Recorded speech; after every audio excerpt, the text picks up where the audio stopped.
business budgets that lenders lose their mind over. That's exactly what we're about to talk about right now during this training. Look, if you're looking into lending for your business, you want money, you want loans, you want credit lines, you want credit cards, I'm about to drop my 4 top tips to get inside the head of lenders and teach you exactly what they want to see to get you the most money at the best terms, and then little things you can do to quickly and easily get lenders to want to give you more money at better terms. Sounds pretty cool, right? Let's decode these 4 things right now. We got a lot to dive into, so let's get started.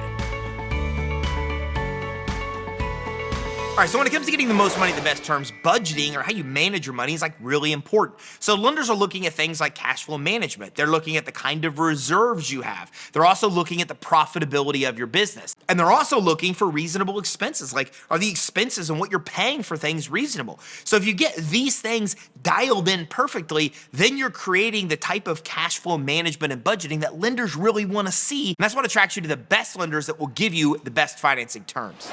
So let's talk about cash flow management. Look, when we're talking about creating a budget that will make lenders lose their mind, this is really important. Never forget that the number one factor that all lenders care about most is your ability to repay them. That all the stuff they ask you for, the documents, the questions they ask, it's all about determining one thing: your likelihood of paying them back as you agree to pay them back, the terms that you agree to actually pay. So are you going to make your monthly payments or are you not? It's the number one thing they're looking at. So if you think about this logically, if you are overdrawing your bank account, you're negative during the month, you have a negative ending bank balance, this gives a lender zero confidence that you even have the extra money to pay back any kind of loan, as an example. So managing your cash flow is really important. Lenders are almost always going to want to look at bank statements, and this is what they're looking at. How many deposits do you have coming in? Are you overdrawing the account? Do you have a positive ending bank balance? Now, 2 of the easy things you could do to control cash flow management is build business credit, and there's also another program out there called Credit Line Hybrid that will really help you as well. So Credit Line Hybrid is where you can get credit lines of 50, 100, even 150,000 to fund your business. Works for a new startup business. You get 0% financing, and a lot of the credit lines report to the business credit reporting agencies. It does require good personal credit from you or somebody else, a guarantor, to get approved, but if you get it, these credit lines really help you with managing cash flow way better than if you don't have access to similar credit lines. Business credit's the same way. With business credit, you can not have good personal credit. It's not even based on personal credit or a personal guarantee, and you can actually tap into hundreds of credit lines from vendors that you can use to grow your business. Now, here's the commonality. The bottom line is that both of these are about having revolving credit. They're about not using your bank account to pay all of your debts, but to actually use credit wisely to be able to pay your debts, and then you can better manage the payments of those credit lines. What this does is it keeps more money in your bank account. It improves scores like your bank rating and makes you more desirable to lenders. So using revolving credit like Credit Line Hybrid or business credit really helps you better manage when you're actually paying off the actual stuff that you're buying, and then this keeps more money in the bank account and makes you way more appealing to lenders. So consider those things to improve your cash flow management. This goes a long way to creating a budget that lenders will lose their mind over. Next, let's talk about profit. Look, a lot of business owners don't run profitable businesses. And a lot of us say it's just because we're reinvesting our money into the business for growth. That's the common things that us entrepreneurs believe. But the reality is a business will eat up 100% plus of all of the money that it makes. It will eat up everything. A business is like Cookie Monster with cookies. It will go and go and go. There is no stop of the cash it will eat up.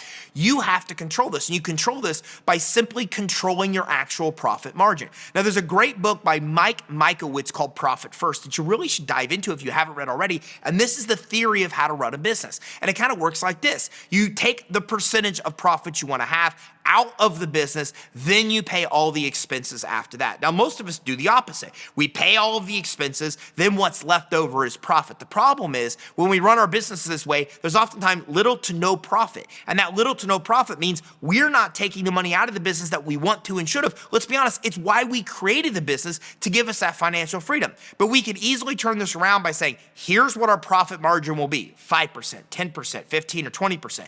Every month when this money comes in, I'm taking that percentage percentage out and putting it in a separate account. I'm taking the money out to pay my taxes and putting them in a separate account. Then what's left over is the money that I actually have to run the business. And surprisingly, you're able to do that just fine. When you take the money out and set it aside and it's not there to spend, you don't spend it. You know the money that you have available to then run your business. Look, I'm not going to do nearly as good of a job as Mike Michaelwitz, which is why you should get profit first. But the bottom line is, by determining the profit you want to make and setting that money aside, you're creating multiple different checking and savings accounts. You're managing your cash flow even better. You're creating a profitable business. And all these things are what's really appealing to lenders. It's what attracts more lenders to you. And it's what creates the desire for them to give you more money at better terms. Next, you need to focus on reserves. Look, a responsible business is estimated to have at least 3 to 6 months of expenses set aside. Does your business? Most don't. And the reason is you're not following that profit first strategy. So however you do it, whether you use profit first or you don't, you need to make sure you develop a system that has you saving money. And you need to build up to always have 3 to 6 months of reserves in your business. This goes a long way to helping you get the best money at the best terms. As a matter of fact, when it comes to actually getting money from the big conventional banks, they're going to use things like your bank rating. And your bank rating is an internal credit score used by bankers to actually determine the likelihood of your business to get money from the banking system. How likely are you to get a credit line or loan from your bank? Well, your bank rating ties into that. And your bank rating's number one driving factor is how much money do you keep in your bank account on average over a 90-day time period. I could go on and on and on about the importance of reserves to lenders, but reserves are very important. It's what determines the ability of the lender to want to give you money to begin with, and how much money they'll give you and what kind of terms they'll give you as well. So whatever the strategy, profit first or your own, make sure you're setting money aside, because the bigger and better your reserves are, the more likely you are to tap in to get money from the banking system. And that brings me to my fourth tip, which is managing your expenses. Look, the bottom line is there's a lot of things you could typically do to lower expenses and increase your profits. And so far, the things we've talked about, increasing profits, increasing reserves, for example, are all based on you having extra money to do so. So one of the easiest ways to generate that extra money is to lower your expenses. So here's some tips. First of all, if you have any kind of software, you should every 3 months to 6 months be calling that software provider and asking them what kind of discounts they can provide you. You'd be blown away. I mean, we have software that we've reduced our expenses by 70% because we just keep asking them what we can do to lower the expenses. I don't know about you. Have you ever called your cell phone company and said, my bill's too high, what can I do to lower it? And all of a sudden they're telling you about packages and incentives and plans they have that do just that you never even knew about. This is why you should be contacting every software company you have regularly to discuss what needs to be done to lower your overall cost. Sometimes they'll just have you pay one payment at a discount versus paying monthly payments, for example. Sometimes they'll actually just be able to say, here's a better package to put you on. There's a lot of different ways this can work out in your benefit, but you typically can see a dramatic reduction of your cost just by doing this one thing.